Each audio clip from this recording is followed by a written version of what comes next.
Oke, gue mulai set ya. Nanti kalau mau mulai, mulai aja. Oke. Ya.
Oke, baik. Selamat malam rekan-rekan sekalian. Hai, hello, welcome aboard. Assalamualaikum warahmatullahi wabarakatuh. Waalaikumsalam. Baik, senang sekali kita berjumpa lagi setelah kurang lebih 2 pekan sesi prank sebelumnya. Kali ini saya, Amri, berkesempatan untuk menyapa rekan-rekan sekalian, para praktisi di project management. Kita saat ini ada di sesi pranks online project management knowledge sharing yang ke-67.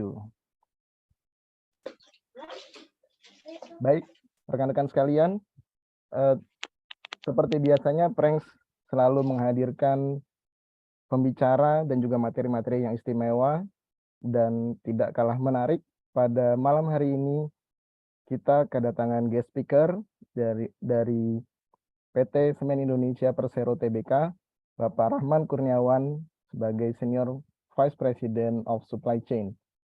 Pada malam hari ini kita akan bicara tentang role of supply chain in hyper competitive market, di mana kita tahu banyak proyek-proyek kita khususnya di bidang konstruksi yang sangat tergantung atau terkait dengan supply chain gitu ya. Khususnya kita ambil case study pada malam hari ini di bidang semen industri. Baik, tanpa berpanjang lebar lagi, saya akan memperkenalkan biodata dari Pak Rahman Kurniawan. Sebelum menjabat sebagai Senior VP of Supply Chain, beliau juga pernah menjabat sebagai VP of Sales dan juga sejak tahun 2018 beliau memang sudah bergelut di bidang supply chain sebagai Senior VP. Jadi kali ini beliau diamanahi kembali untuk memimpin supply chain di grup Semen Indonesia sejak April 2022. Secara total kurang lebih sudah 5 tahun ya di PT Semen Indonesia. Sebelumnya beliau juga diamanahi sebagai Managing Director selama kurang lebih 2 tahun di Semen Indonesia International, masih grup dari Semen Indonesia. Kemudian sebelumnya beliau juga sebagai Sales Director selama kurang lebih 5 tahun di Mars Line Indonesia, kemudian sebelumnya di Monsanto Indonesia, Philip Morris atau Sampurna, dan juga Goodyear Indonesia sejak tahun 92 sampai 2003. Baik, sebelum saya menyambut Pak Rahman, saya akan menyampaikan beberapa ground rules dari sesi kita pada malam hari ini. Yang pertama, rekan-rekan dimohon untuk memute mikrofonnya dan juga menonaktifkan kameranya sampai nanti sesi foto bersama. Kemudian yang kedua, jika ada pertanyaan, rekan-rekan bisa put in the chat box. Dan jika ada di antara rekan-rekan yang ingin mendapat jawaban dalam bahasa Inggris, Pak Rahman most welcome untuk bisa menjawabnya dalam bahasa Inggris.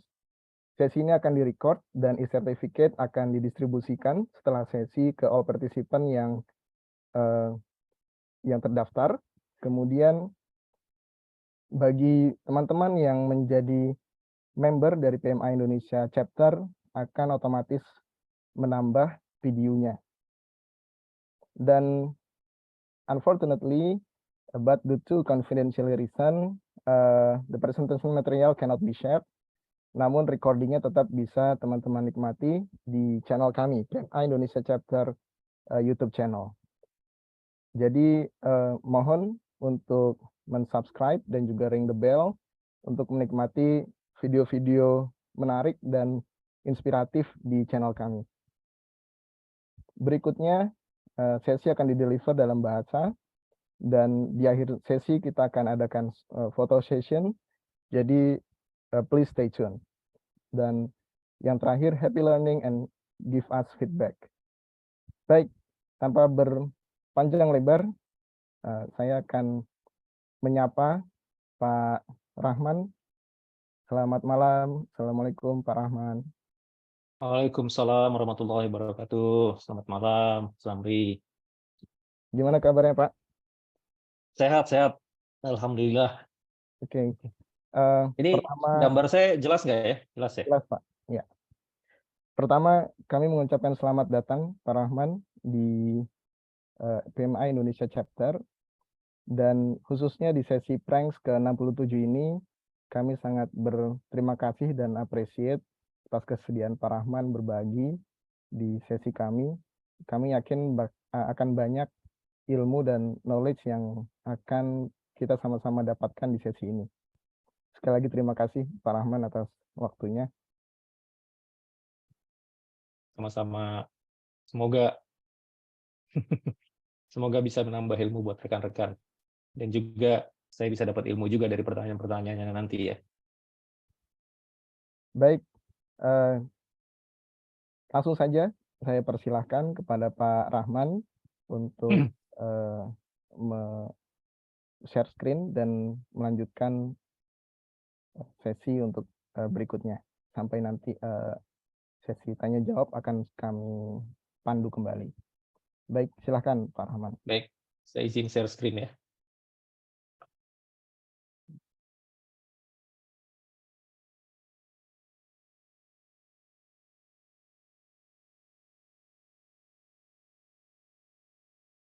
Ya, sekali lagi selamat malam kepada rekan-rekan semua. Tadi sudah diperkenalkan mengenai latar belakang saya. Jadi diskusi hari ini, malam ini tentunya akan lebih banyak mengenai supply chain. Namun jika nanti pertanyaan juga melebar ke komersial atau distribution, most welcome. Ya. Topik yang akan kita bahas malam ini sesuai dengan judulnya adalah situasi di semen yang hyper competition. Ya. Ada 3 subtopik utama yang akan kita bahas. Pertama, saya ingin menjelaskan mengenai situasi industri semen di Indonesia yang sedang bergerak ke arah hyper competition, which is sebetulnya sudah ada di wilayah tertentu yang hyper competition. Mungkin banyak orang berpikir bahwa wah di semen itu enak tuh pasti dipakai, semen itu oligopoli. Yes, it was gitu ya. Sekitar 4-5 tahun lalu itu masih seperti itu. Jadi evolving-nya cepat sekali. Lalu yang kedua, kita bicara mengenai SIG Supply Chain Network. Bagaimana jaringan supply chain yang dimiliki oleh SIG. Dan yang terakhir kita bicara, saya akan present mengenai inisiatif-inisiatif strategi yang dilakukan oleh SIG terkait dengan supply chain. Tentunya ini di high level-nya ya, tapi pada saat diskusi kita terbuka untuk lebih detailnya nanti. Baik, ketika kita bicara semen industri, ya, situasinya saat ini sudah highly oversupply. Jadi kalau teman-teman lihat, mari kita sama-sama lihat chart-nya. Kalau yang merah ini adalah kapasitas produksi, ya, yang bisa kita lihat tahun 2012 hanya 59,5, 2021 sudah 118, ya, 2022 sudah 120. Ini chartnya belum ke-update sampai 2022. Sehingga dalam rentang waktu 10 tahun sudah naik 2 kali lipat. Ya. Nggak ada masalah sebetulnya dengan peningkatan kapasitas yang 2 kali. Tetapi pertumbuhan industri yang abu-abu hanya 7%. Sehingga utilisasi dari industri itu turun. Yang tahun 2012 itu 92%, saat ini sudah tinggal 54%. Artinya apa? Ada 0,5% pabrik atau ada 0,5% kapasitas produksi yang tidak terpakai sepanjang tahun. Ya, karena hanya 54%. Dan 54% ini pun rata-rata. Beberapa pemain malah running cuma di 30% utilisasi. Hanya dari kapasitasnya. Ya. Jadi inilah yang membuat situasi persaingan di industri semen semakin ketat. Saya masuk tuh di tahun 2016 ya. Jadi masa-masa indah semen tuh di sini tuh. Ya, jadi saya nggak menikmati, justru saya masuk ketika industri semen sedang mulai masuk ke era oversupply, ya, di mana situasi hyper competition baru mulai. Ya. Nah, seperti yang dijelaskan tadi, industri ini juga bergerak ke arah hyper competition. Bisa kita lihat di sini, di bar yang ini, ya. Kami menyebut, sebetulnya kalau dilihat seperti ini, orang akan berkesimpulan, oh ini masih oligopoli. Ya. Kenapa? SIG itu masih share-nya antara 60% dan tinggal 40%.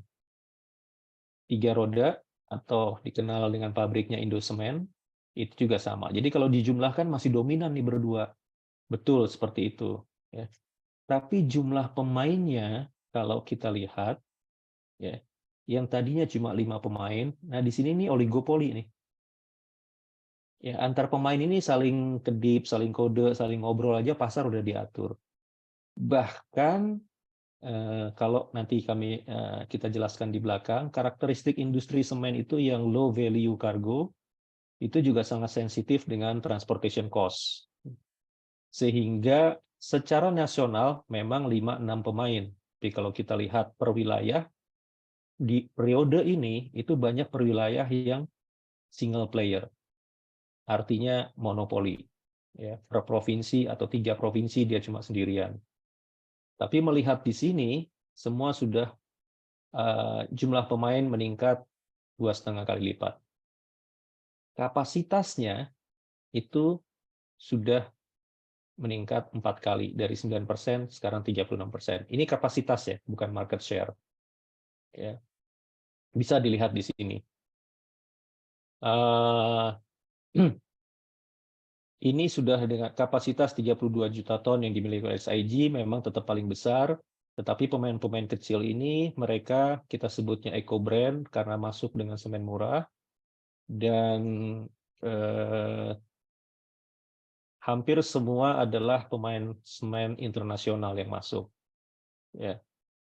Ini semen Grobogan dimiliki oleh pabrik semen terbesar di dunia, yaitu dari China, CNBM. Ya, Singa Merah juga dimiliki oleh pabrik yang termasuk top 10 di China, yaitu Hongxi. Kons inilah pabrik semen terbesar ketiga di dunia, dari China juga. Dan mereka masuk dengan teknologi yang modern, yang sebetulnya kita juga bisa belajar dari mereka, dan dengan efisiensi, dengan kemampuan finansial yang juga cukup luar biasa, karena kapasitasnya mereka sendiri seperti CNBM itu 10 kali lipat dari SIG gitu ya. Untuk menggambarkan betapa besarnya mereka, saya suka bikin joke kalau di tim. Ya. Ini kita lihat nih, SIG 32,2 juta ton. Ya. Sementara Grobogan aslinya CNBM itu 500 juta ton. Jadi hampir 15 kali lipat kapasitas SIG di Cina saja gitu loh. Jadi pemain yang masuk ini bukan pemain sembarangan, mereka punya teknologi, mereka punya kemampuan, mereka punya kekuatan. Ya. Tapi disitulah tantangannya, terutama buat BUMN semen Indonesia yang yang puluhan tahun biasa dengan monopoli, oligopoli, tiba-tiba harus menghadapi raksasa-raksasa dunia di pasar, dan disinilah dibutuh tantangan dan strategi. Nah, kenapa supply chain penting? Nanti kita bahas. Bukan karena saya di supply chain juga ya. Tetapi karakteristik daripada industri semen ini memang sangat supply chain sensitif. Nah, inilah yang menjadi tantangan di industri semen. Ya. Industri semen ini umumnya lokasinya, kalau kita lihat lokasi industri semen, itu harus dekat dengan Bukit Kapur. Lokasi Bukit Kapur ini biasanya di daerah yang jauh, yang tidak ada fasilitas jalan raya. Ya. Kalaupun ada fasilitas Bukit Kapur seperti Padalarang, ya udah nggak boleh dibangun pabrik semen karena udah perkotaan kan ya. Nah, di situ juga kadang jauh dari pelabuhan, ya sebagian besar. Jadi tantangannya di inbound logistik dan di outbound logistik justru menjadi sangat-sangat menantang, ya karena lokasinya selalu ada di dalam. Di dalam grup Semen Indonesia juga nanti kita jelaskan di belakang, beberapa punya pelabuhan dan beberapa tidak. Ya.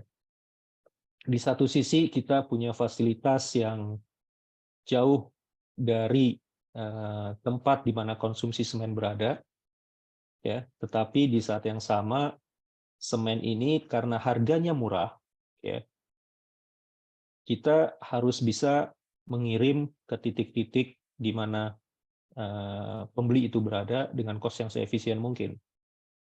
Semen satu sak itu mungkin cuma 50.000, 60.000 di toko. Ya. Itu ukuran 40 kilo. Ya.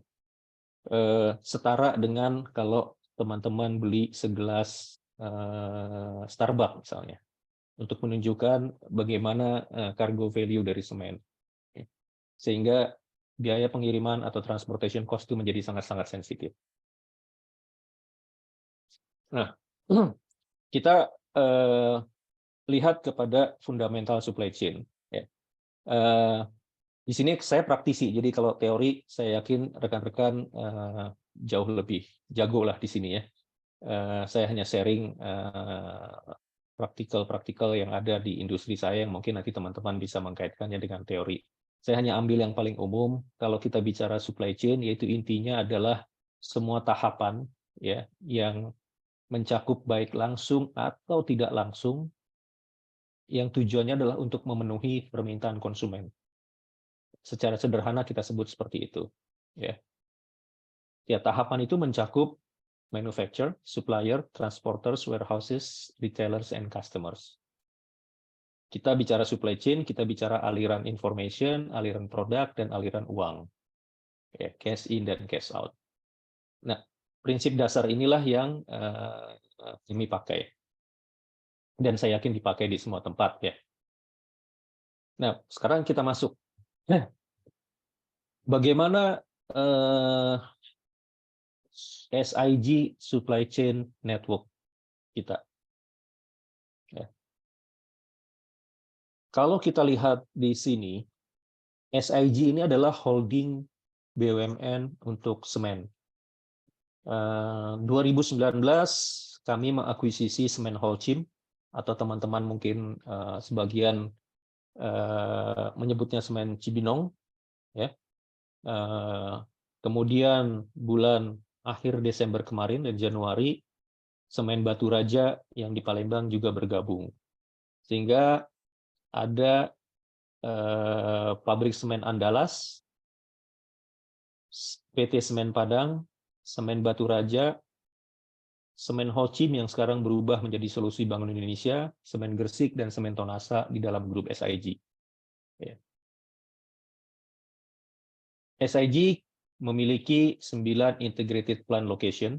Integrated plant ini artinya apa? Ini adalah pabrik-pabrik yang ada limestone di tempatnya. Jadi lokasinya dekat dengan limestone. Ya. Kami juga memiliki 7 pelabuhan, lalu ada 8 grinding plant. Grinding plant ini adalah fasilitas produksi yang remote dan tidak dekat dengan limestone atau batu kapur. Jadi kita dari yang sini kirim klinker ke sini. Klinker itu sudah butiran-butiran yang tinggal digiling, dicampur beberapa aditif, jadi semen. Lalu kami juga punya 26 packing plant. Ya, packing plant ini adalah pengantongan, tempat-tempat pengantongan untuk mengeluarkan semen sah.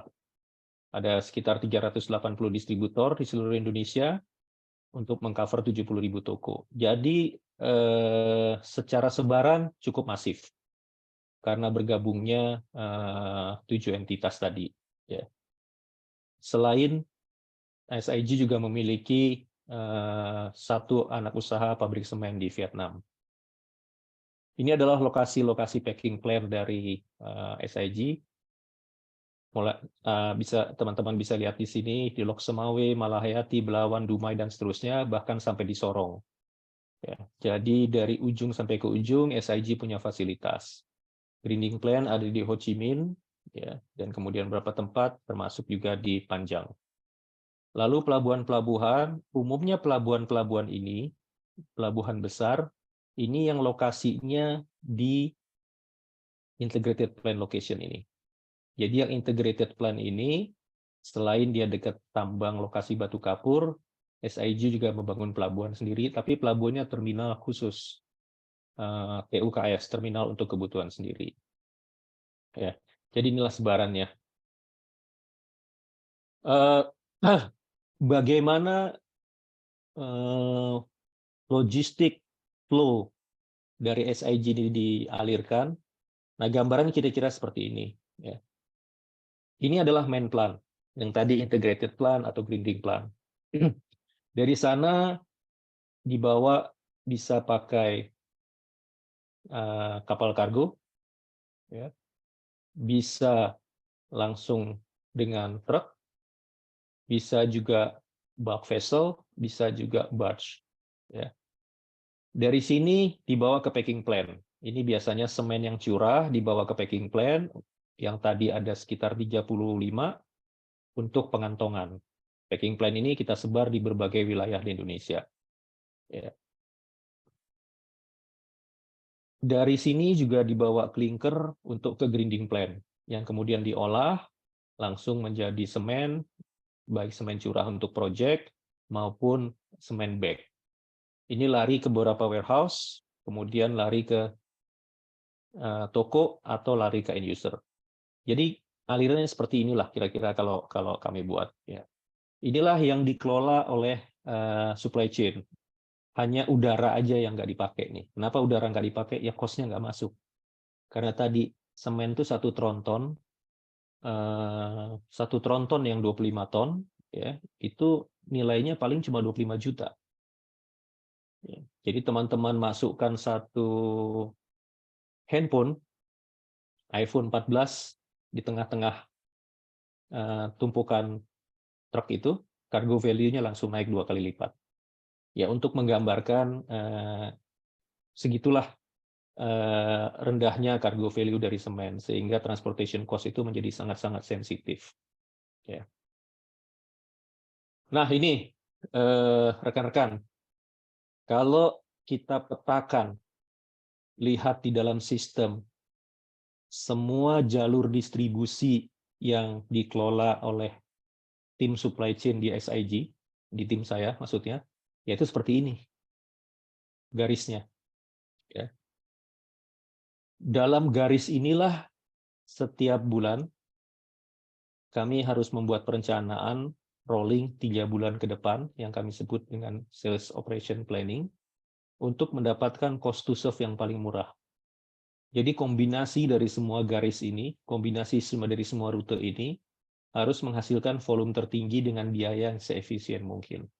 Ada 3.000 distribution line, ini tadi darat dan laut kombinasinya. Ya. Ada 2 juta ton yang kita kirim. Kemudian ada 572 customer district. Customer district ini bukan berarti kecamatan ya. Jadi itu terminologi pembagian wilayah terkecil di dalam database kami sebut dengan distrik, dan itu ada 572. Jadi Indonesia ini kita bagi menjadi 572 wilayah kecil, ya. Karena distrik itulah yang menentukan ongkos angkutnya. Ya. Distrik itulah yang kami lakukan tender untuk transportation cost-nya. Ya, jadi satu distrik itu transportation cost-nya sama. Kalau titik-titik destinasinya ada di dalam distrik yang sama, itu transportation cost-nya sama. Ya. Complexity yang kami miliki ini, ya tentunya memang dulunya masih manual. Sebelum integrasi di tahun 2018, masing-masing dikelola oleh masing-masing entitas. Jadi PT Semen Padang mengelola sendiri transportation dan logistiknya, supply chain-nya. PT Semen Gresik mengelola sendiri, kemudian PT Semen Tonasa mengelola sendiri. Nah, ketika saya memegang supply chain tahun 2018, itu semua saya gabung, konsolidasi, semua dipegang oleh holding, kontrak kita perbaharui semua, dan kita lakukan tender selama 3 tahun. Ya. Dan kebetulan tendernya berakhir di tahun 2022 kemarin. Kita perpanjang dengan cara yang lain, nanti akan saya jelaskan di belakang. Ya. Ya. Dengan situasi 2 di atas tadi, ya, industri semen yang sudah semakin kompetitif, bahkan hyper competition. Kenapa hyper competition? Pemain cuma 12 saja, udah bilang hyper competition. Di industri saya pemainnya puluhan, Pak. Di industri saya pemainnya 50. Yang membuat dia hyper competition karena lawan-lawan yang masuk ini adalah raksasa. Ya. Pabrik semen yang masuk dari China, ini kalau saya bercandanya, ini bukan pabrik abal-abal nih, bukan kaleng-kaleng. Kapasitas dia 10 kali lipat dari SIG per entitas, ya. 5-10 kali lipat. Yang saya katakan tadi ada 3 pemain baru, dan mereka buka langsung 3 pabrik, 2 pabrik, lokasinya tersebar di seluruh Indonesia, ya. Kita nggak bisa lawan dengan katakanlah perang harga, karena keuangan mereka jauh lebih kuat. Kita juga nggak bisa melawan dengan teknologi karena semen ini praktis. Dari sejak orang nelpon pakai engkol sampai sekarang kita bisa nelpon dari smartwatch, ya semen gitu-gitu aja. Dia cuma campuran antara limestone, pozzolan, kemudian gypsum. Semen dari 50 tahun lalu sama sekarang ya sama. Campurannya masih sama, nggak ada inovasi dalam arti, oh semen-semen sekarang ini glowing, semen-semen yang sekarang mengandung DNA, gitu ya. Nggak ada itu. Ya. Sama aja. Nah, disitulah tantangannya. Ya. Apa yang bisa kita lakukan untuk melawan mereka? Ya, supply chain tadi. Gitu. Kita nggak bisa perang dengan merek identitas karena pada akhirnya semen ini semen ini termasuk produk komoditi, di mana brand equity itu bukan sesuatu yang mempengaruhi perilaku konsumen untuk melakukan pembelian. Ya. Baik, kita masuk ke sini. Kembali kepada tadi, ya. Jaringan distribusi dari semen Indonesia. Kalau kita lihat di sini, ini lebih jelasnya. Penggilingan tadi, grinding plant, kami ada di Dumai, ada di Palembang, Lampung, Sumatera Selatan, Cigading, Gresik, Ho Chi Minh. Ya, Ho Chi Minh terpisah lah ya, kita nggak hitung di sini. Lalu packing plant tersebar di 30 lokasi. Tadi ada kita punya di Indonesia ada 8 pelabuhan. Ya. Lalu pabrik semen terintegrasi, Loknga Aceh ada. Mudah-mudahan di sini ada yang dari Aceh. Di Indarung ada. Di Indarung ini adalah pabrik semen tertua, 1910 sudah berdiri. Kemudian Semen Batu Raja yang baru bergabung. Lalu di Narogong ini ex-Holcim. Cilacap juga ex-Holcim yang sekarang disebut Solusi Bank Indonesia. Kemudian ada Semen Gresik di Rembang, ada Semen Indonesia di Tuban, Semen Tonasa, dan ini di Vietnam. Ini flashback yang tadi jaringannya. Ya, secara strategi yang kami lakukan di SIG ini sebetulnya mengadres 4 hal. Ya. Pertama, di tim supply chain, semua hal yang dilakukan oleh kami harus mengadres 4 ini. Ya, pertama harus responsif. Ya. Dia cepat. Jadi gini, kenapa responsif? Permintaan semen itu berbeda dengan produk lain. Misalnya sampo nih. Sampo, kalau Bapak Ibu pakai 1 bulan sebotol, sudah pasti tiap bulan 1 botol. Setahun 12 botol. Lalu kebutuhan dari satu wilayah tinggal dikali aja jumlah penduduknya. Dapatlah 1 juta botol misalnya. Dan itu akan flat. Ya, minyak goreng juga sama. Konsumsinya per bulan berapa, dia akan flat.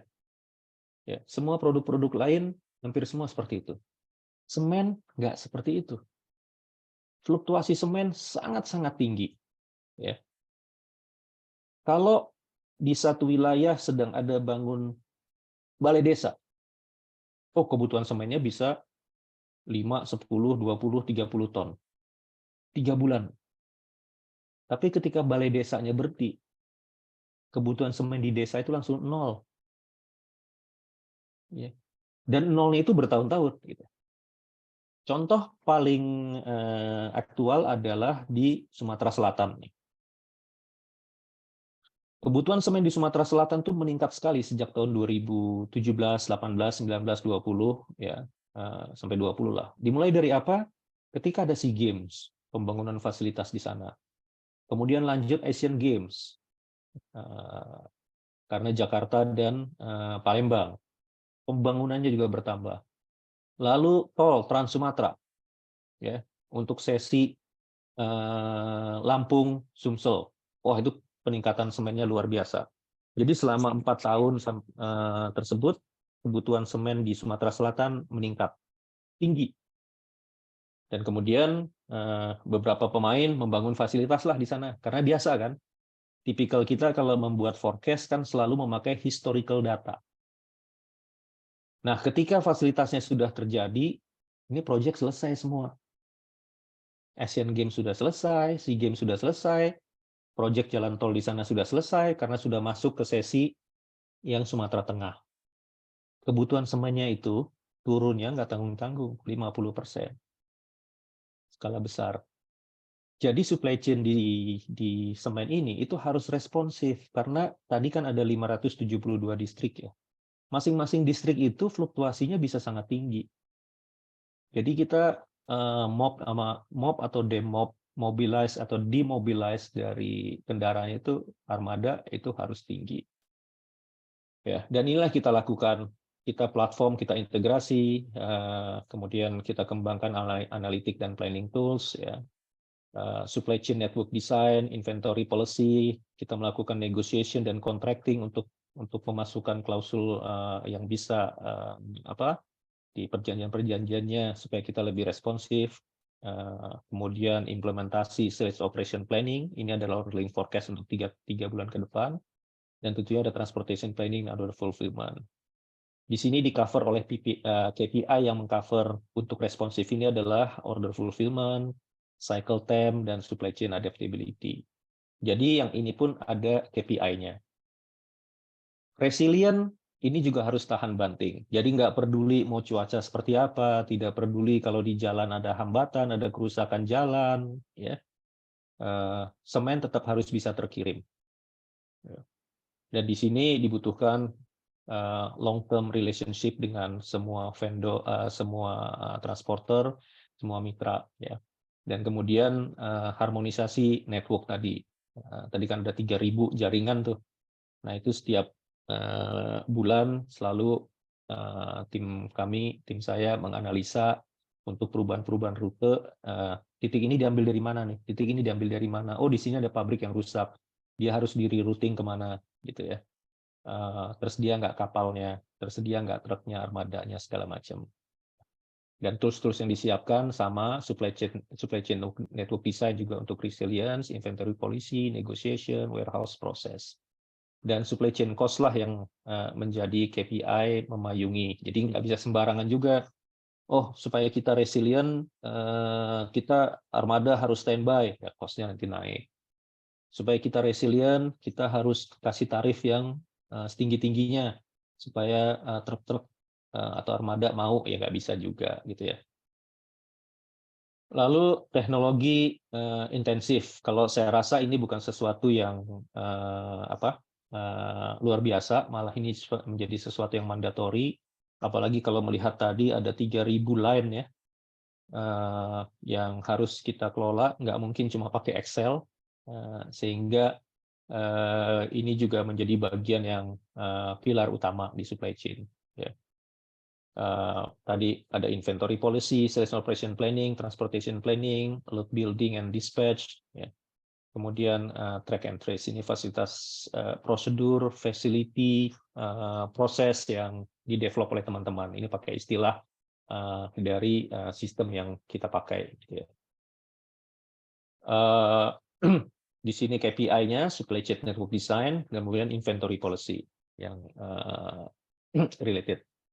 Lalu sustainable. Jadi kita nggak bisa lepas juga nih buat teman-teman mungkin yang sedang mengambil S2 atau mungkin juga S3, kalau nyari jurnal supply chain hampir pasti ketemu sustainability and supply chain as sustainability.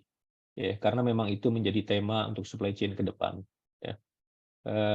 Kita berusaha mengurangi jumlah armada dengan cara mengganti dengan armada yang lebih besar atau dengan railroad transportation, kemudian warehouse management yang lebih sustainable, ya.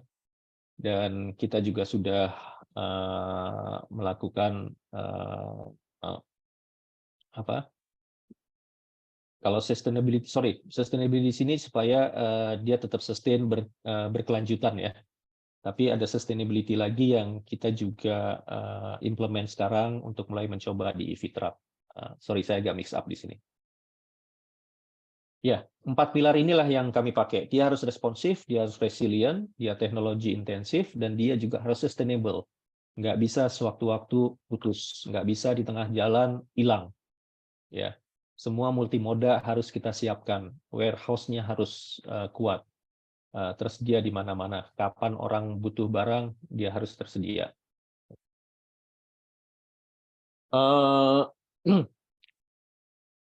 Di sisi digitalization, inisiatif yang sudah dan sedang dilakukan oleh tim supply chain di SIG, ya, kita implement transportation management system. Ada sekitar 5.000 truk yang kami kelola untuk Jawa saja, ya. Itu nggak bisa dengan truk yang sistem manual, jadi kami sudah punya platform TMS untuk mengatur SODO dan pengiriman truk. Port management system juga sudah digital, jadi kalau kapal-kapal datang ke pelabuhan di SIG, itu sudah dapat laycan di depan, sudah dapat schedule, jadi kapal-kapal nggak perlu datang terlalu cepat.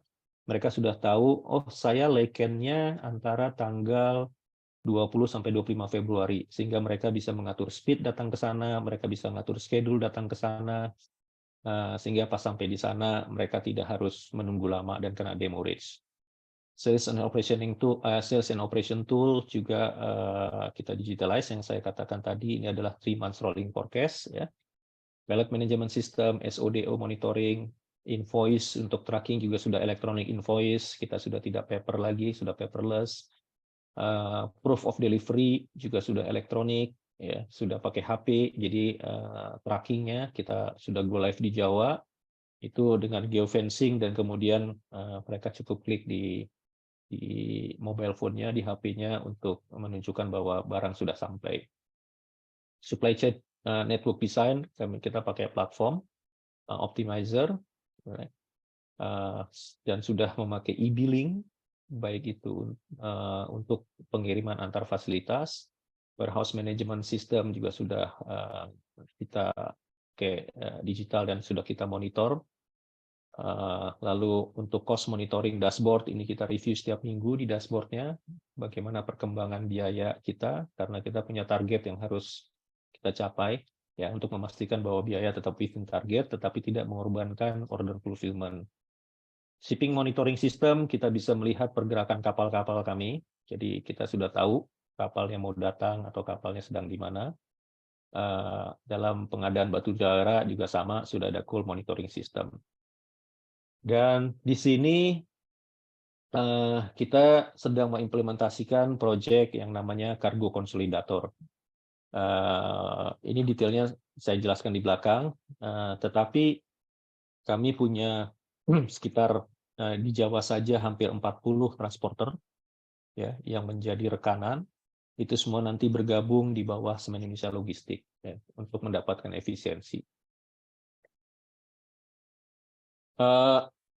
Inisiatif utama yang kami lakukan, dan ini baru tahun 2020, jadi mungkin saya remind kembali, Semen Indonesia melakukan integrasi operasional itu tahun 2018, ya, persis ketika saya diminta untuk menjadi SVP Supply Chain karena itu tugas pertama, gitu. Kemudian bergabungnya Holcim 2019. Lalu tahun 2020 kami melakukan apa yang kami sebut dengan mega distributor. Sorry, ini ada yang kecoret nih. Bisa nggak bisa ngapus ya. Mega distributor yang sebelumnya ini PT Semen Padang, PT Semen Tonasa, karena ini dulu adalah entitas yang berdiri sendiri selama puluhan tahun. Masing-masing sudah punya distributor.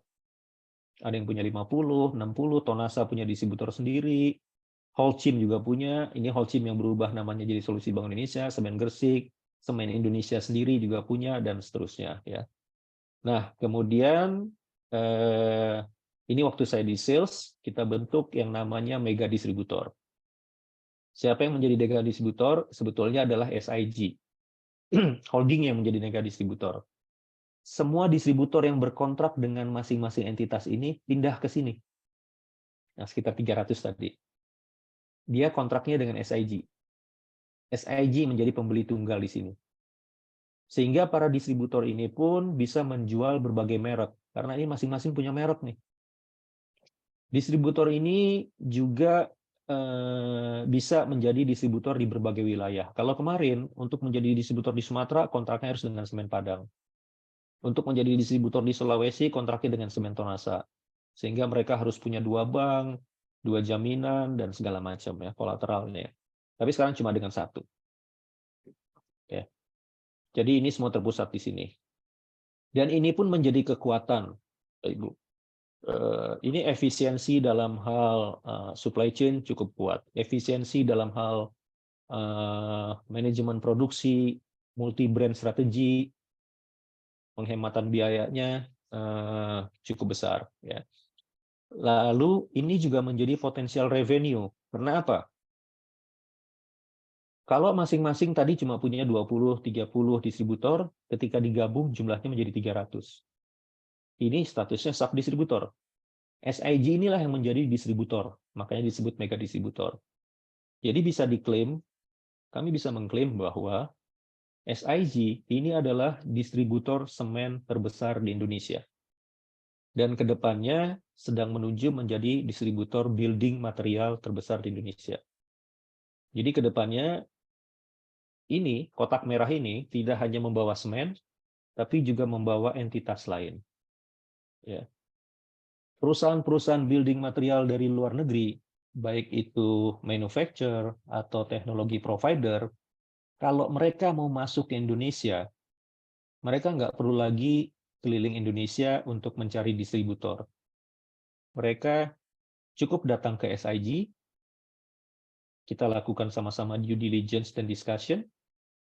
Kalau jodoh, kita sign up, mereka sudah langsung dapat 300 distributor di seluruh Indonesia dengan coverage 60.000 retail. Cukup bikin kontrak dengan 1. Jadi inilah kekuatannya. Ya, sehingga ini ke depannya akan menjadi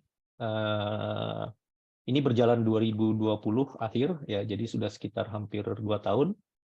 Step berikutnya adalah untuk menjadi distributor building material yang lain ya. Karena retailnya kan sama, jaringannya sama. Ya.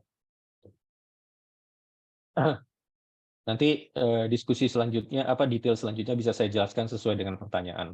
Ya. Lalu inisiatif berikutnya adalah kargo konsolidator. Jadi kalau tadi centralized sales, centralized distribusi, kalau sekarang ini centralized atau consolidate semua transporter. Sebelumnya masing-masing transporter itu sama. Ada yang berkontrak dengan Semen Padang, Semen Tonasa. Ya. Nah, SIG ini punya anak usaha yang namanya PT Semen Indonesia, Silog, yang memiliki 1.000 truk ya, dalam portfolionya. Itu milik sendiri 1.000 truk. Sebelumnya dia hanyalah salah satu transporter di Semen Indonesia. Jadi walaupun anak usaha, mereka tidak punya privilege. Mereka tetap ikut tender dan mereka menguasai 25%. Sisanya 75% itu sekitar 30-an pemain. Nah, mulai akhir tahun lalu, itu kita lakukan inisiatif yang disebut kargo konsolidator. Semua perusahaan transportasi tersebut yang tadi, 30-an, itu berkontrak dengan Silog. Ya. Sehingga Silog secara portfolio menjadi perusahaan transportasi terbesar di Indonesia. Kalau tadi mega distributor adalah distributor building material terbesar di Indonesia, maka PT Semen Indonesia Logistik menjadi perusahaan transportasi untuk heavy commodity terbesar di Indonesia. Ada 9.000 armada yang dikelola oleh Silog nih, dengan kargo konsolidator ini. Ya. Kalau sekarang sih yang dikelola baru sekitar 4.000 ya. Tetapi ada potensi 9.500-9.000-an ketika nanti dihitung sampai pengiriman ke toko-toko. Ya. Nah, saat ini untuk fase pertama kami baru go live yang di sini. Untuk yang kapal belum. Ya, kalau kapal ini akan fase berikutnya. Kita stabilize dulu yang trucking untuk Jawa Bali. Apa sih keuntungannya? Kenapa sih mesti kargo konsolidator? Nah, prinsip dari angkutan, moda angkutan, ya, itu mau becak, mau mobil pickup, mau pesawat terbang, sama. Prinsipnya Setiap dia bergerak harus ada muatan dan dibayar. Baru itu adalah efisien. Jangan sampai semua kendaraan tersebut itu selalu menghindarkan dari situasi di mana bergerak dalam keadaan kosong. Faktanya nggak bisa, ya. Pesawat bawa haji penuh, baliknya kosong, sehingga nge-charge 2 kali. Ya.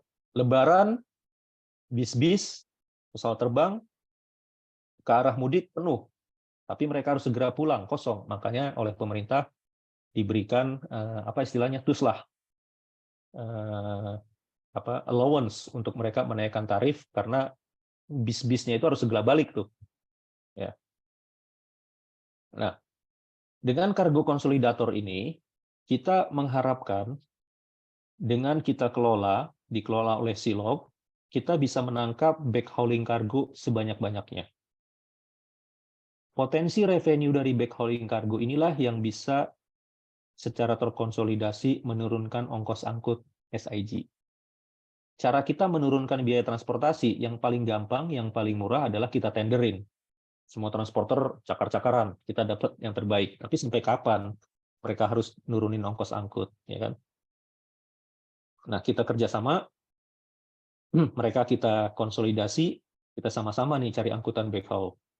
Nanti ke depannya bergerak mencari angkutan non-semen yang truknya sejenis. Sekarang Silog sudah ngangkut baja, sudah ngangkut paper, ya, Wilmar juga sudah ada dalam porsi-porsi kecil. Kalau ini semua bergabung, kita bisa. Apalagi sekarang sudah memakai transportation management system, yang sistemnya sudah digital, di mana setiap sudah mirip seperti seperti platform-platform digital. Tapi kita nggak akan terjun ke e-commerce-nya. Jadi inilah centralized untuk transportasi. Ya. Nah, ini potensi-potensi kargo yang dipetakan oleh tim dari proyek kargo konsolidator ini. Kalau kita lihat di Jawa Barat cukup banyak nih potensinya. Ya. Di Jawa Tengah cukup banyak potensi kargo non-semen. Ya. Di Jakarta ya sedikit lah, karena Jakarta ibu kota, bukan daerah produsen, bukan pabrikan. Di Jawa Timur banyak sekali. Ya, di Banten juga cukup banyak, lumayan. Ini adalah kargo-kargo atau komoditi-komoditi yang bisa diangkut oleh Silog. Komoditi yang saat ini armadanya memiliki tipe yang sama dengan Silog. Ya. Ini yang menjadi potensial revenue nanti. Tapi de facto Silog sudah menjadi perusahaan terbesar di Indonesia dengan mengelola 4.000 lebih armada saat ini. Ya. Nah, centralized berikutnya yang ketiga, ini adalah ekspor. Ya. Tahun 2016, ketika saya bergabung dengan Semen Indonesia, itu sebenarnya tugas saya adalah mendirikan PT Semen Indonesia Internasional. Makanya di CV tadi saya menjadi Managing Director. Karena waktu itu saya ditugaskan untuk menyiapkan FS-nya dan kemudian sampai mendapatkan approval dari kementerian untuk berdiri PT Semen Indonesia Internasional yang mengelola ekspor dari seluruh grup SIG. Tadinya ekspor dilakukan oleh masing-masing. Semen Tonasa melakukan ekspor sendiri, ini Padang melakukan ekspor sendiri, dan bahkan kadang-kadang oleh buyer saling diadu nih. Harganya saling diadu. Jadi antara Tonasa dengan semen Padang atau dengan semen Gresik itu banting-bantingan harganya. Nah, setelah dikelola oleh Semen Indonesia Internasional, satu harga, semua buyer di luar negeri hanya berhubungan dengan Semen Indonesia Internasional. Akhirnya kami bisa mendapat posisi tawar SIG menjadi lebih baik, harga jual menjadi lebih tinggi. Ya. Kita udah nggak diadu-adu lagi, dan kita sudah bisa memilih gitu ya. Sudah ada tim yang khusus atau anak usaha yang khusus mengelola ini. Pegawainya nggak banyak karena trading, paling cuma sekarang mungkin cuma sekitar 30-an orang ya, nggak banyak gitu ya. Dengan satu anak usaha di Singapura yang juga tidak punya karyawan, hanya entitas saja gitu sebagai transaction company kita. Nah, ini ekspor. Jadi tadi yang domestik, sales-nya dengan integrated dengan mega distributor, logistik supply chain itu dengan kargo konsolidator, dan kemudian untuk aliran ekspor kita centralize di bawah Semen Indonesia Internasional. Ini bagian dari supply chain juga yang kelola untuk persiapan ekspornya. Ya. Terlibat penuh supply chain SCM di dalam kegiatan ekspor. Ini satu gambaran aja. Kalau di mana supply chain itu penting juga di ekspor. Ya. Misalnya untuk market Bangladesh. Bangladesh ini negara yang kebutuhan semennya 13 juta ton sampai 15 juta ton dan hampir 100% import. Kenapa? Karena mereka tidak punya limestone, tidak punya batu kapur, sehingga mereka harus import yang namanya clinker atau butiran yang digiling untuk menjadi semen. Nah, di sini SCM pertama mesti ngelola persiapan untuk pemuatannya di satu. Ini juga menjadi tugas dari tim supply chain. Ya. Sehingga kargo-kargo itu selalu siap ketika kapal datang. Menyiapkan kapalnya juga. Lalu di pelabuhan tujuan juga harus berkoordinasi dengan pihak-pihak di sana. Dan ini juga tidak gampang. Jadi ini semua mata rantai yang melibatkan supply chain. Nah, itulah rekan-rekan semua strategi yang kami lakukan di SIG, yang pada intinya adalah bagaimana mencapai order fulfillment, menyediakan semen lebih cepat dari kompetisi, dari kompetitor, dengan biaya yang seefisien mungkin, dengan cost to serve yang paling minimal. Ya, intinya itu sih. Ya, demikian rekan-rekan slide-nya. Untuk selanjutnya terbuka untuk pertanyaan untuk yang lebih detail, karena kalau saya jelaskan slide-nya banyak-banyak nanti malah kesempatan bertanya sedikit, karena saya tahu di Zoom ini sebetulnya pembicara ngomong maksimal 20 menit sih efektifnya gitu. Ya, Pak Rahman, terima kasih. Sudah ada beberapa yang bergabung dengan kita di chatbox dengan pertanyaan.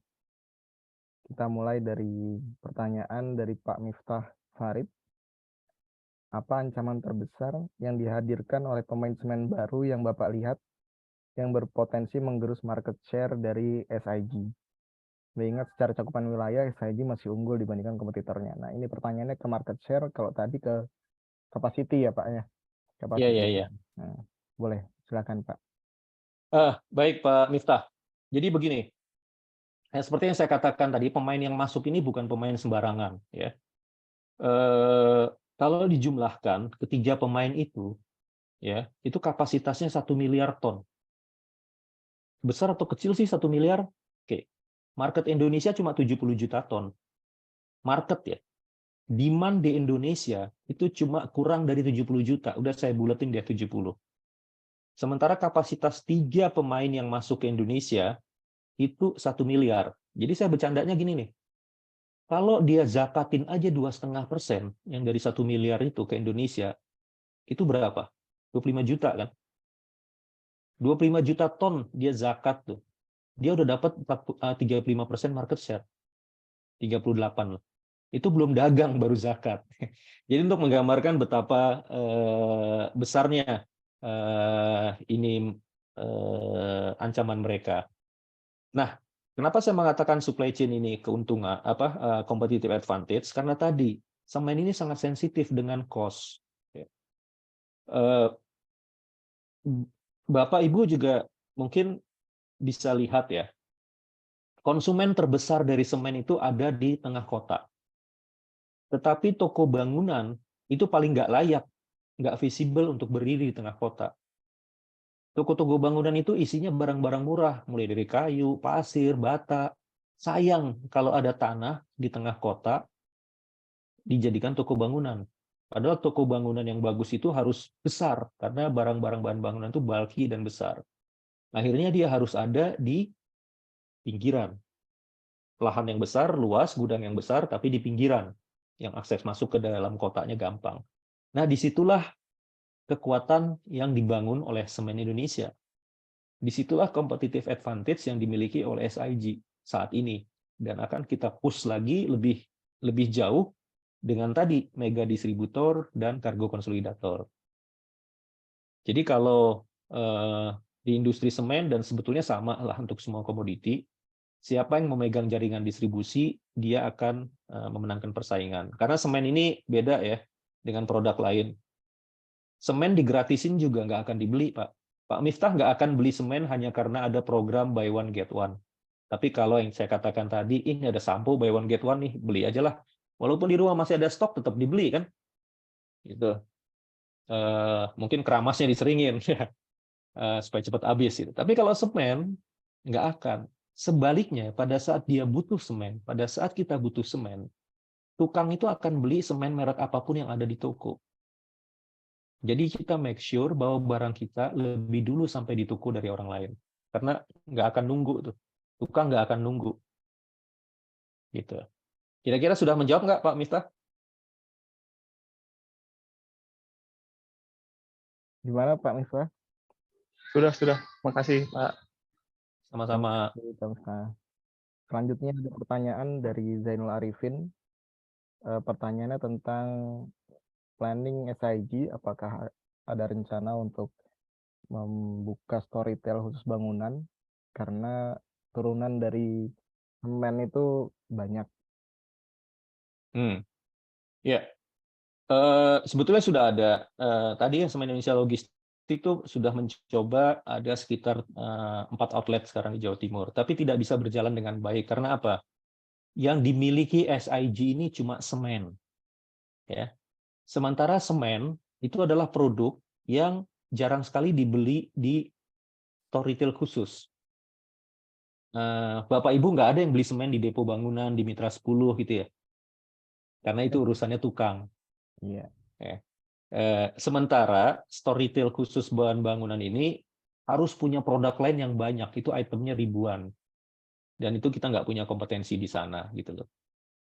Jadi untuk saat ini belum ada rencana di sana. Kami justru lebih fokus kepada kekuatan distribusinya menjadi hub distribution center untuk berbagai bahan bangunan.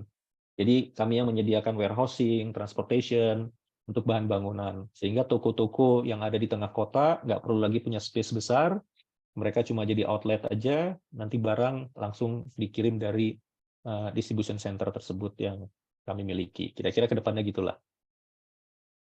Ya, jadi store retail -1 yang kita perkuat karena nature dari produk semen ini.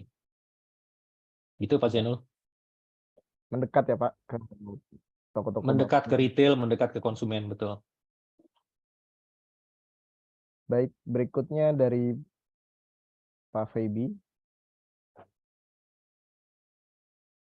Apa kendala yang dihadapi dalam pelaksanaan supply chain digitalization? Kemudian yang kedua, bagaimana strategi manajemen SIG ketika SIG menjadi mega distributor yang bekerja sama dengan company lain? Apakah tidak menjadi tumpang tindih dengan tujuan utama pendistribusian produk semen? Sebenarnya yang diakuisisi pabrik semen juga kan ya Pak ya, produksinya. SIG distributor, main distributor ya. Iya. Betul. Ini mungkin produk non semen ya. Nanti kita klarifikasi. Cuma yang pertama nih saya jawab dulu. Apa kendala? Ini saya sambil baca juga chatnya. Apa kendala yang dihadapi dalam pelaksanaan supply chain digitalization? Saya waktu di Sampurna juga saya megang project digitalization Salesforce automation. Waktu itu untuk 2000 salesman. Projectnya salesman, kalau teman-teman ada yang di Sampurna nggak tahu ya. Nah, tapi kalau melihat ke toko ada salesnya Sampurna bawa handheld, bawa printer di pinggangnya portable, nah itu bagiannya. Yang kendala yang dihadapin sama, orang selalu berprasangka dengan digitalization semua beres. Ada step 1 yang dilupakan. Ya. Jadi sebelum memulai digitalization, bisnis prosesnya harus dibenahi dulu. Bisnis prosesnya harus distandarisasi dulu dan disetujui oleh semua business owner. Karena digitalization itu adalah mendigitalisasi bisnis proses. Kalau bisnis prosesnya nggak standar, bisnis prosesnya belum duduk, biasanya perusahaan-perusahaan itu punya bisnis proses dan punya platform masing-masing. Orang sales punya aplikasi sendiri, kantor cabang ini punya aplikasi sendiri, kantor cabang ini standarnya beda. Nanti di accounting juga punya aplikasi sendiri, prosesnya beda. Di production juga sama gitu. Nah, ini yang harus distandarisasi dulu semuanya, end to end-nya, ya. Atau bisnis proses yang mau di digitalize, ya, distandarisasi, kemudian user requirement-nya ditetapkan. Ini usernya pengennya apa nih, gitu. Sign off, lalu developer akan mengembangkan digitalisasinya. Atau kita beli platform aplikasi yang solution yang sudah ada dengan sedikit customize. Jadi itu dulu tuh. Jadi kalau ditanya kendalanya apa, biasanya kendalanya di bisnis proses standardization. Itu kendala yang paling sering saya temui. Dan itu memang butuh top down. Ya. Karena banyak yang disacrifice. Orang yang sudah bertahun-tahun, puluhan tahun terbiasa dengan proses ini, oh saya mesti menyesuaikan dengan prosesnya si A nih. Karena standarisasi pakai prosesnya si A. Nah, di situ tuh. Masing-masing pengen bertahan pakai prosesnya dia. Ya, kendalanya sering seperti itu. Dan itu butuh ketegasan dari manajemen, atau yang eselon yang tertinggi lah untuk memutuskan memakai bisnis proses yang mana. Ya. Nomor 2, bagaimana strategi manajemen SIG ketika SIG menjadi mega distributor yang bekerja sama dengan company lain. Jadi gini, sekalian menjawab yang kedua, kenapa nggak tumpang tindih? Karena kan customer-nya sama, retail, toko bahan bangunan. Jadi mega distributor ini bisa membawa bahan bangunan apa saja sebetulnya, tetapi ternyata nggak sesimpel itu karena bukan sekedar menjual, tetapi juga walaupun bahan bangunan trackingnya beda, sistem storage gudangnya beda. Jadi untuk tahap-tahap awal kita cari yang sejenis lah, tipe truknya sejenis, cara jualannya sejenis, tidak terlalu teknikal karena kalau terlalu teknikal, salesman kita juga harus kita training. Jadi kalau dikatakan tidak terjadi tumpang tindih, enggak, dia sifatnya top up. Ya, di sub distributor kita juga sifatnya top up. Toh kendaraannya, truknya tetap jalan ke toko. Jadi sekalian bawa semen, sekalian ngirim semen, ya sekalian aja di atasnya kirim mortar, ditaruh bahan bangunan yang lain, precast, bata ringan dan lain-lain. Ya. Begitu ya, Pak Filbi. Mungkin ini yang berkaitan dari Indira Untari, Pak Rahman. Contohnya transformasi digital yang pernah sukses berjalan di SIG, Pak. Kaitan dengan supply chain. Agak scroll ke bawah satu lagi, Pak. Oh, di bawah ini ya, David Muslim. Iya, yang Indira Untari masih apa namanya terkait dengan pertanyaan sebelumnya. Pernahkah SIG melakukan transformasi digital itu ya? Iya, betul. Oh ya, bukan pernah, malah sedang. Nah, ya. Jadi SIG ini kan terdiri dari 7 perusahaan. Ketika saya integrasikan mega distributor aja misalnya, itu semuanya pakai SAP, Bu Untari, Bu Indira. Tapi SAP-nya sudah customize masing-masing, ya. Belum lagi di masing-masing, ketika saya bicara tadi, masing-masing fungsi, masing-masing unit punya aplikasi yang berbeda-beda, itu adalah fakta kejadian di SIG. Gitu. Jadi saya bukan cerita kasus tempat lain, di kasus tempat kita, masing-masing punya aplikasi, masing-masing punya sistem, tapi antar sistemnya nggak ngobrol. Lalu ditarik pakai Excel. Jadi menggabungkan sistem di produksi, menggabungkan sistem di sales, menggabungkan sistem di keuangan, itu diolah pakai Excel gitu. Masing-masing semi automatic. Nah, ini sedang berjalan transformasinya, ya. Gitu. Jadi kalau dikatakan pernah dan sedang berlangsung dan masih berlangsung sampai beberapa tahun ke depan. Ya, dan itu tantangannya tadi ya, Pak ya. Dan itu tantangannya tadi. Tantangannya tadi. Baik, yang berikutnya mundur satu ke David Muslim, Pak. Ini menarik terkait dengan tema tadi, rute Armada untuk melayani lebih dari 500 distrik. Bagaimana? Ya. Nggak kebayang. Kita tim saya mendevelop sendiri. Kita ada pakai tools yang namanya IBP, Integrated Business Plan. Itu masih turunannya SAP. Ya. untuk kita melihat cost to serve yang paling rendah, tapi itu untuk kita uji untuk 6 bulanan gitu ya. Lalu setiap bulannya teman-teman mengembangkan sendiri nih. Ini teman-teman di supply chain malah bikin sendiri solver, pakai solver untuk optimasi 500 distrik ini. Jadi bikin sendiri in-house, Pak David. Mungkin lebih detailnya apakah ada sesuatu yang diberdayakan di sisi retailnya, Pak? Misalnya POS di sisi toko bangunan atau apa gitu. Oh, ini optimasi rute armada. Iya. Tadi saya menjawab tools-nya. Nah, kalau optimasi rute armada, teman-teman supply chain sering terjebak begini. Pak, kita kurang armada, harus nambah armada. Belum tentu, ya. Jadi kadang ritasenya yang harus kita tambah. Caranya adalah dengan membentuk hub. Kita bentuk distribution center, atau distributor harus punya gudang yang besar sehingga kita bisa kirim dengan truk trailer.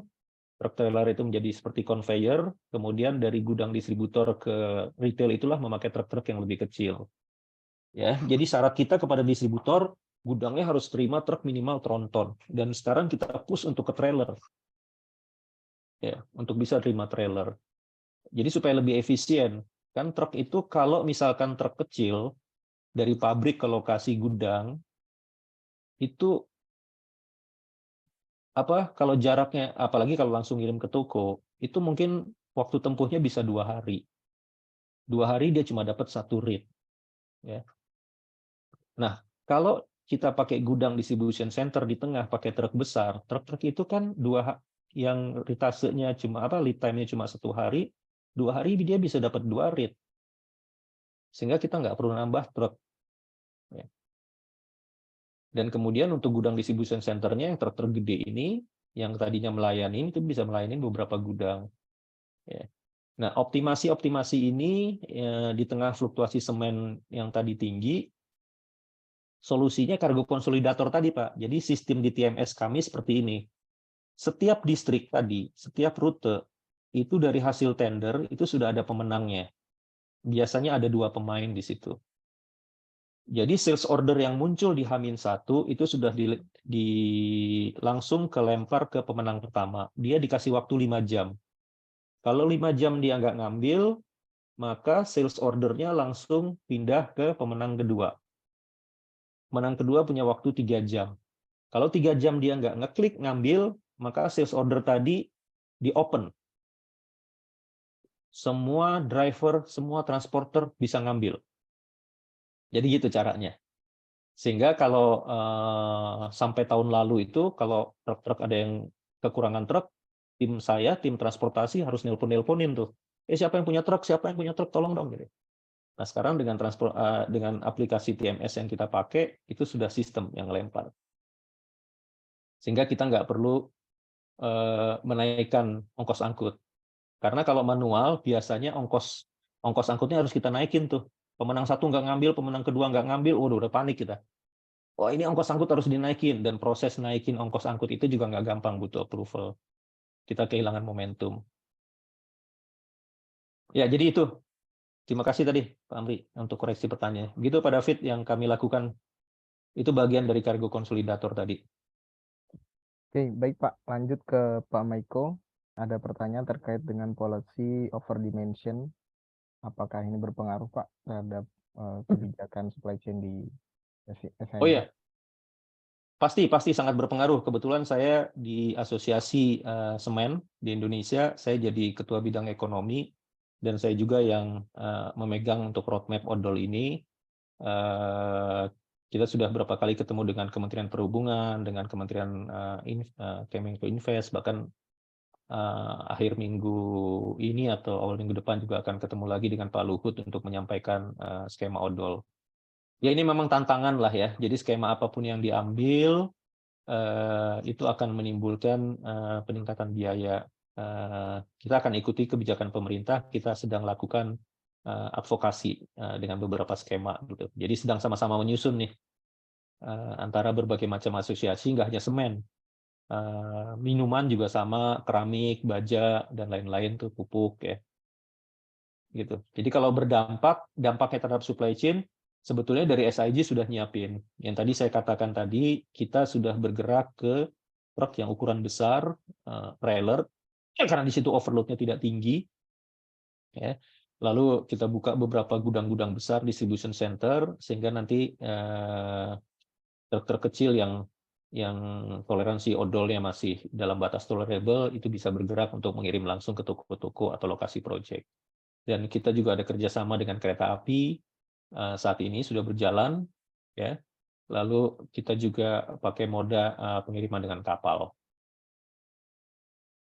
Tapi dengan strategi sebanyak itu, ya tetap aja kalau odol diterapkan langsung 100% akan ada dampak terhadap kenaikan biaya. Tapi itu apply semua industri, tidak hanya SIG. Gitu. Itu Pak Miko. Iya, sudah terjawab sepertinya Pak. Oke, kemudian Pak David melanjutkan pertanyaan yang di atas terkait dengan program transport konsolidator Pak. Berapa besar efisiensinya so far yang dihasilkan? Ketimbang sebelumnya mungkin ya komparasinya. Target kami kalau untuk tahun pertama itu sekitar 3%, nggak banyak ya, 3-5%. Karena di tahun pertama ini, which is tahun ini kan belum banyak mendapatkan tambahan kargo dari non semen, masih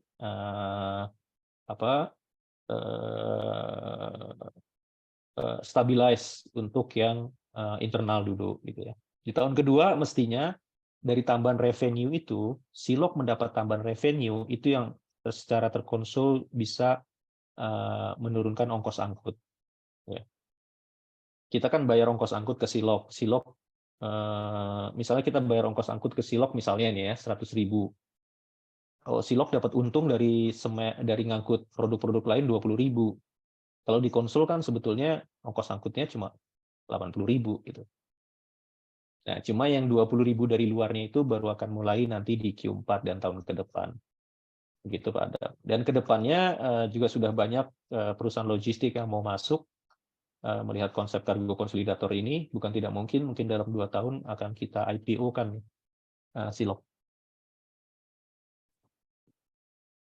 Oke. Baik, ada yang bertanya tentang kontrak G2G dengan government, Pak.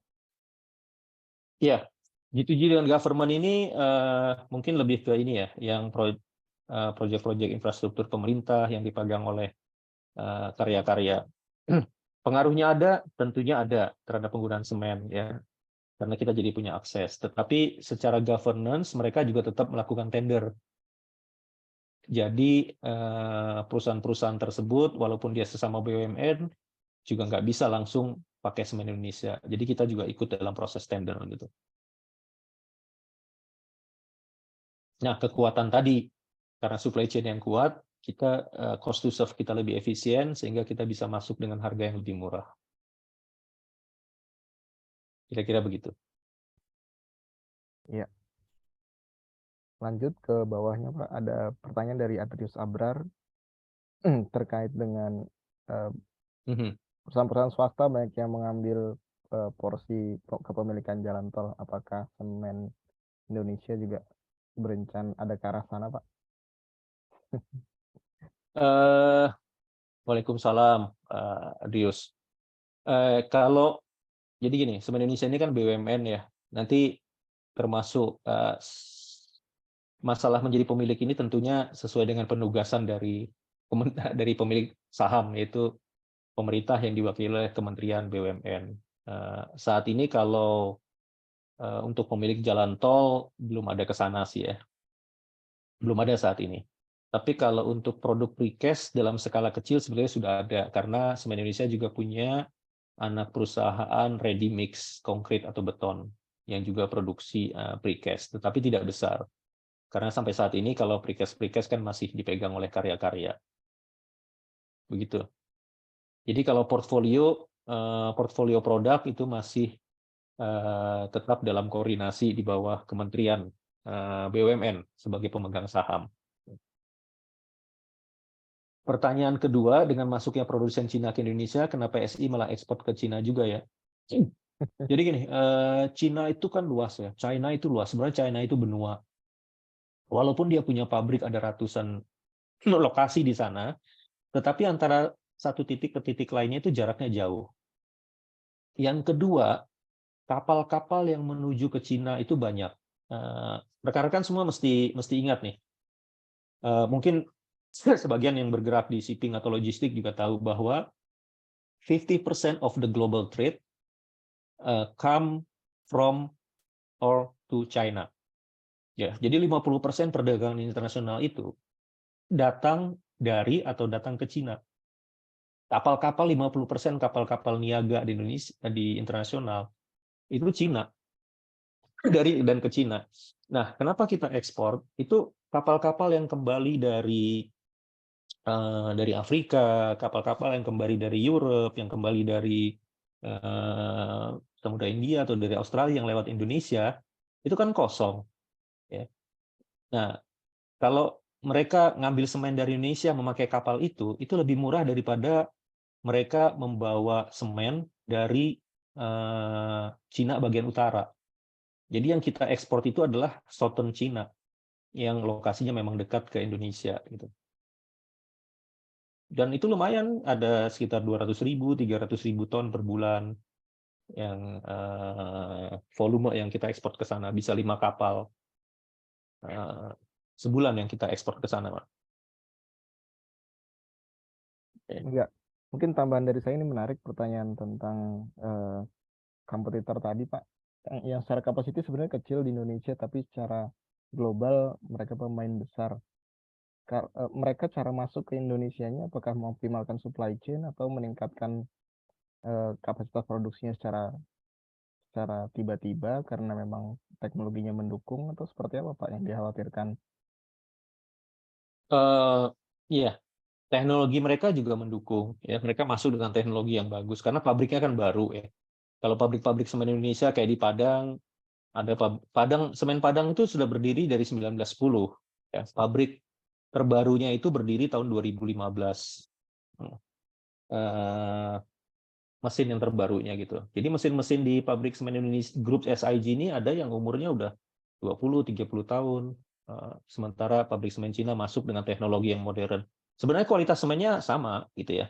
Tetapi kan efisiensinya kalau pabrik-pabrik baru mereka lebih dapat tuh. Ya. Perbandingannya karena mereka sudah pakai robotik bahkan AI itu perbandingan jumlah karyawannya bisa 1:10. Saya sendiri pernah datang ke Cons di China gitu karena kita juga dalam dunia trading waktu saya masih di Semen Indonesia Internasional kita juga ada ekspor ke mereka.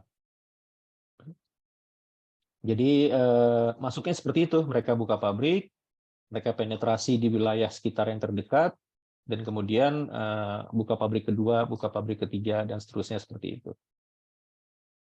Jadi kecil-kecil pabriknya tapi lokasinya nyebar. Oh, Amri. ya. Lanjut ke pertanyaan berikutnya dari Pak Rahmat Hidayat. Diversifikasi produk berupa dry mix dan turunannya. Ya, ada. Kita punya anak usaha namanya Semen Indonesia Beton. Ya, itu memproduksi produk-produk beton ready mix, turunannya cukup banyak. Gitu. Jadi iya jawabannya. Ya, baik.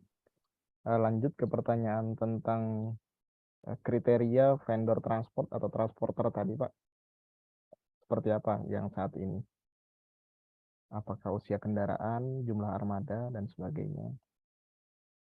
Oh iya, tergantung lokasinya. Saya nggak bisa kasih tahu untuk item-item detailnya, tapi memang ada usia kendaraan, kemudian jumlah kendaraan, dan itu juga nanti disurvei. Sekarang langsung berhubungan dengan Silog nanti, kalau untuk menjadi partner transport, sehingga prosesnya juga lebih simpel lah gitu ya. Kalau dulu benar-benar kita tender total dan itu berlaku setiap 3 tahun sekali. Kalau sekarang, kalau memang kebetulan Silognya sendiri lagi butuh tambahan truk, ya, siapapun bisa masuk sebagai vendor ke silognya. Gitu Pak David. Oke, baik. Kemudian ada lagi pertanyaan tentang kualitas produk yang membedakan antara produsen dari China dan SIG. Ya, seperti yang katakan tadi, memang brand SIG ini masih terkenal semen Padang di wilayahnya, ya, kemudian semen Gresik di wilayah Jawa Timur. Tapi ini tetap akan tergerus nanti ketika Cina masuk dengan strategi harga murah. Biar bagaimanapun tukang kontraktor mereka akan goyang kalau digoda dengan harga-harga yang murah gitu. Nah, yang kita lakukan tadi prinsipnya adalah semen SIG ini harus tersedia di toko lebih cepat dari merek lain. Ya, karena baik tukang, mandor, kontraktor itu adalah orang-orang yang mengambil keputusan dalam pembelian semen. Jadi kalau Bu Indri bangun rumah, saya yakin Bu Indri pasti nggak pernah nentuin nama tukangnya, kamu harus beli semen merek ini ya, bahkan mungkin kenal mereknya juga enggak gitu. Tukang yang mutusin, dan biasanya pemilik rumah, home owner, itu cuma ngasih sama tukang itu cuma ngomong, Pak, pokoknya 2 minggu sudah pasang keramik ya, sebulan ini sudah harus dinding jadi ya, gitu. Nah, pakai semennya merek apa ya terserah. Nah, jadi itu yang kita lakukan. Kenapa tadi saya mengatakan yang supply chain menjadi sangat-sangat penting sebagai competitive advantage untuk melawan produsen dari China yang cukup luar biasa ini. Gitu. Baik. Kemudian dari Pak Ferdian terkait dengan strategi responsiveness, Pak. Apa critical success factor-nya dan bagaimana menggunakan teknologi untuk mengoptimalkan strategi responsiveness tersebut, Pak? Ya, terus terang di sini memang kita belum punya big data, ya. Yang seperti saya katakan tadi, permintaan semen ini sangat fluktuatif. Seminggu ini bisa peningkatannya tinggi, 1 bulan ini bisa peningkatannya tinggi, apalagi kalau ada pabrik kompetitor yang rusak, itu permintaan bisa melejit sangat tinggi, dan itu window-nya sempit. Ya. Window-nya cuma sebentar gitu. Unfortunately memang kita belum punya AI, belum punya machine learning untuk ini Pak. Jadi betul-betul masih mengandalkan informasi dari lapangan. Kita baru implementasi CRM pakai salesforce.com, ya, dan itu juga baru tahun ini. Dari 300 distributor, kalau setiap distributor punya 5 salesman, maka kami punya 1.500 tenaga sales di lapangan yang akan melakukan survei setiap hari.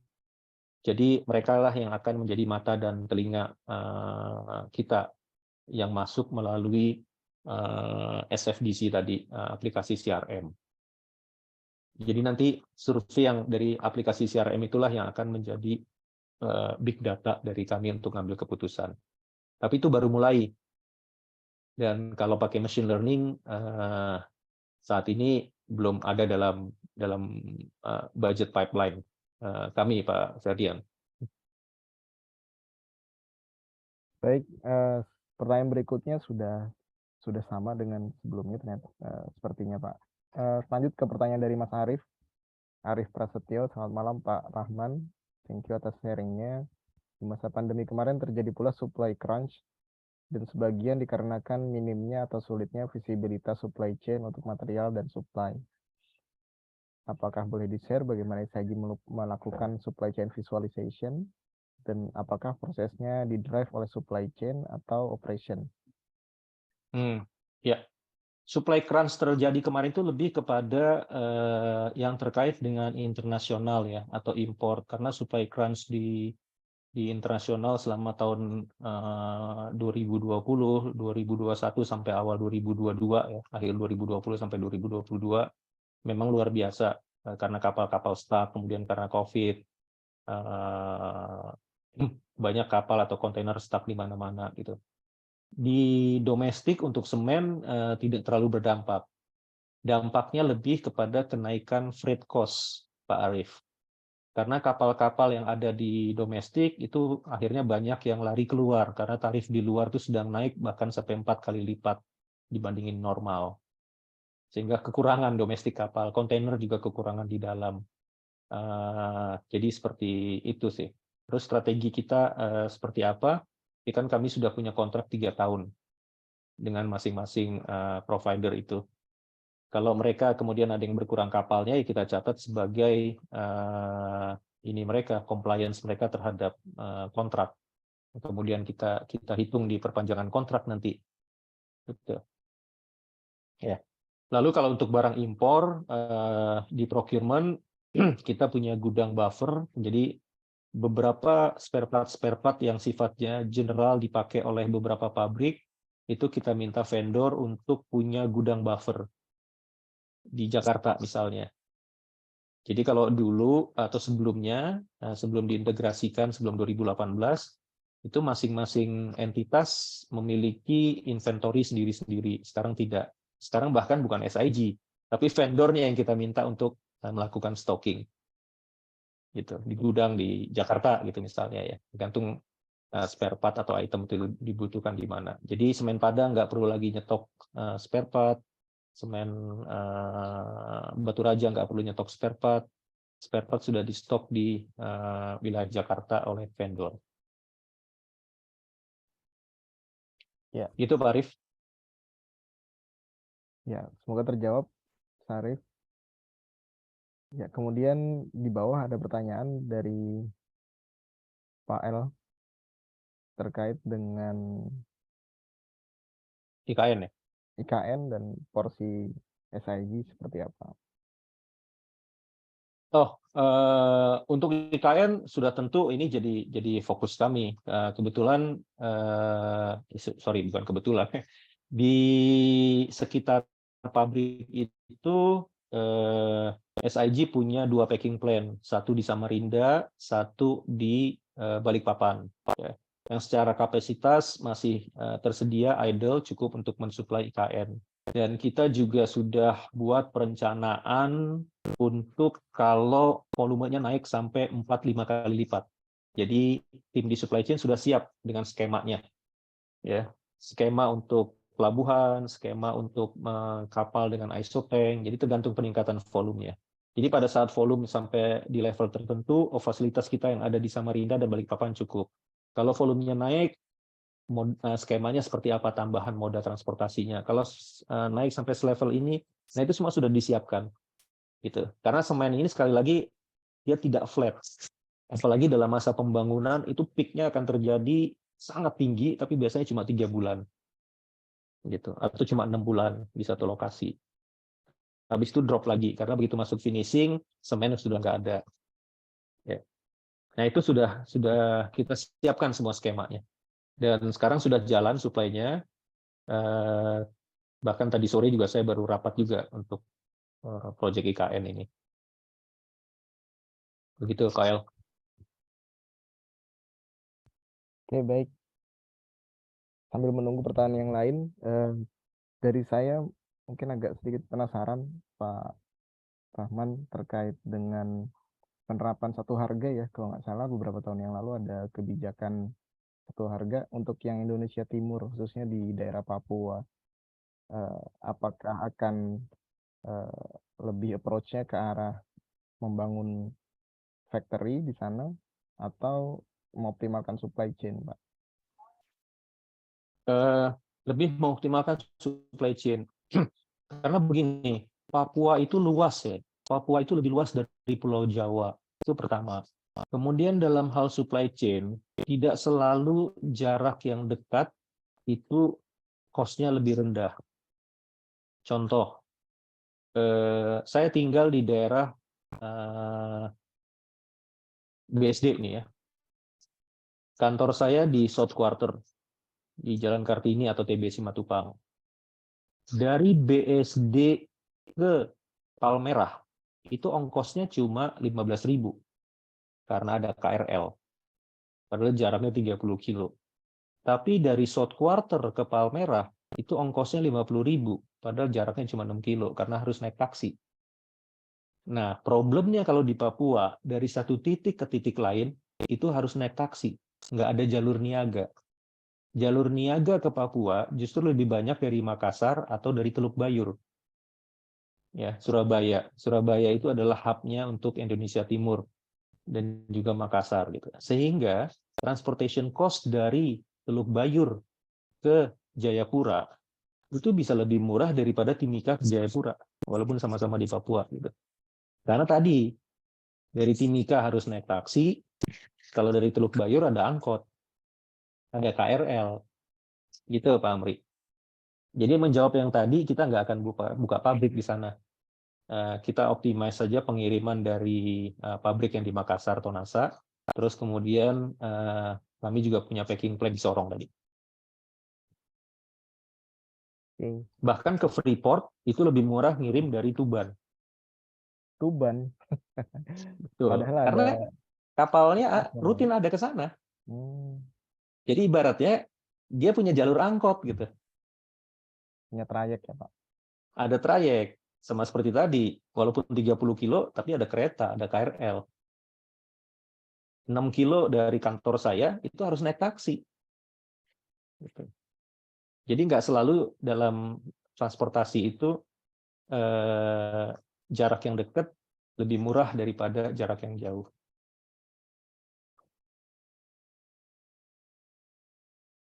Itu kira-kira, Pak. Oke, baik. Bapak Ibu, ada lagi yang ingin ditanyakan? Kita masih ada waktu 1 atau 2 pertanyaan lagi.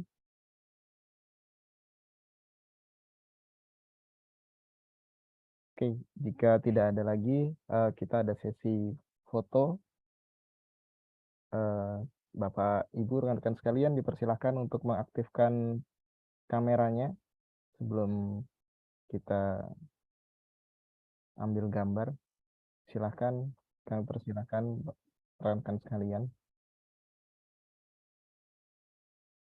Pak Rahmat, sorry, bisa di-unshare dulu screen-nya, Pak?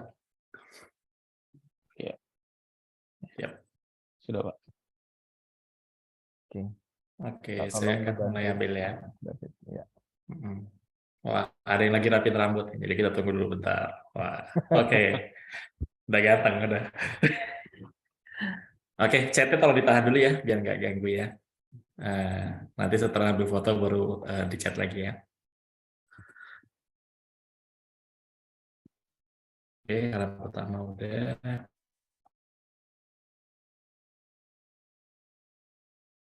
Halaman kedua.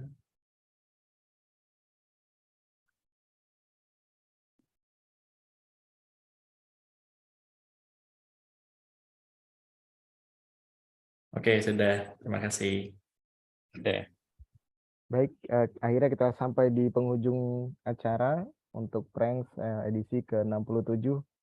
Terima kasih banyak Pak Rahman atas insight-nya yang sangat memberikan gambaran ke kami, knowledge juga terkait dengan bagaimana strategi supply chain dalam menghadapi hyper competitive market.